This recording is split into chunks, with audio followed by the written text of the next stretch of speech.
മൃതദേഹമോ മൃതദേഹ ഭാഗങ്ങളോ കണ്ടെത്താതെ വിചാരണ പൂർത്തിയാക്കിയ കേരളത്തിലെ ആദ്യത്തെ കൊലക്കേസ്. കേസിൽ 3 പ്രതികൾക്കും കോടതി തടവ് ശിക്ഷ വിധിച്ചു. 88 ദിവസങ്ങൾ കൊണ്ടാണ് പോലീസ് സമർത്ഥമായ അന്വേഷണത്തിനൊടുവിൽ കേസിൽ കുറ്റപത്രം സമർപ്പിച്ചിരുന്നത്. പാരമ്പര്യ വൈദ്യൻ ഷാബാസ് ഷെരീഫിനെ മൈസൂരിൽ നിന്ന് തട്ടിക്കൊണ്ടുവന്ന തടവിൽ പാർപ്പിച്ച മുഖ്യപ്രതി ഷൈബിൻ അഷ്റഫിന് 13 വർഷവും 9 മാസവും തടവ് ശിക്ഷയാണ് മഞ്ചേരി അഡീഷണൽ സെഷൻസ് കോടതി വിധിച്ചത്.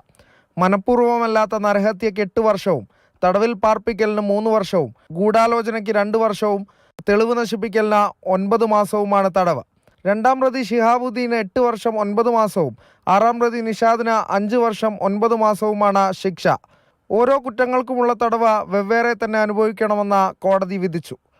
വ്യത്യസ്തമായിട്ട് തന്നെ അനുഭവിക്കണം എന്ന് പറയുമ്പോൾ അങ്ങനെയാണ് 1-ാം പ്രതിക്ക് 13 വർഷവും 9 മാസവും എന്നുള്ള രീതിയിൽ വരുന്നത്. അതൊരു ഈ കേസിൻ്റെ ഗുരുതര സ്വഭാവവും കേസിൻ്റെ മൊത്തം പരിശോധിച്ചതിന് ശേഷം ബഹുമാനപ്പെട്ട കോടതി കണ്ടെത്തിയിട്ടുള്ളതും ആ രീതിയിലുള്ള ഒരു കടുത്ത ശിക്ഷ തന്നെയാണ്. ശാസ്ത്രീയ തെളിവുകൾ മാത്രം അടിസ്ഥാനമാക്കി പോലീസ് അന്വേഷിച്ച കേസിൽ പ്രതികളെ ശിക്ഷയ്ക്ക് വിധിച്ചതിൽ അന്വേഷണ സംഘവും തൃപ്തി അറിയിച്ചു. ഈ വിധിയിൽ ഇപ്പോൾ കേരള പോലീസിനെ സംബന്ധിച്ച് നല്ലൊരു വിധിയായിരുന്നു. പൂർണ്ണമായ ജഡ്ജ്മെൻറ്റ് കണ്ടതിന് ശേഷമാണ് ബാക്കിയുള്ള നടപടികൾ എന്ത് ചെയ്യണം, ലീഗൽ ഒപ്പീനിയൻ കൂടി മേടിച്ചിട്ടാണ് ബാക്കിയുള്ള കാര്യങ്ങൾ ചെയ്യുക. എൻ്റെ ഹയർ ഓഫീസേഴ്സിനോട് ഡിസ്കസ് ചെയ്തതിന് ശേഷം ചെയ്യുന്നു.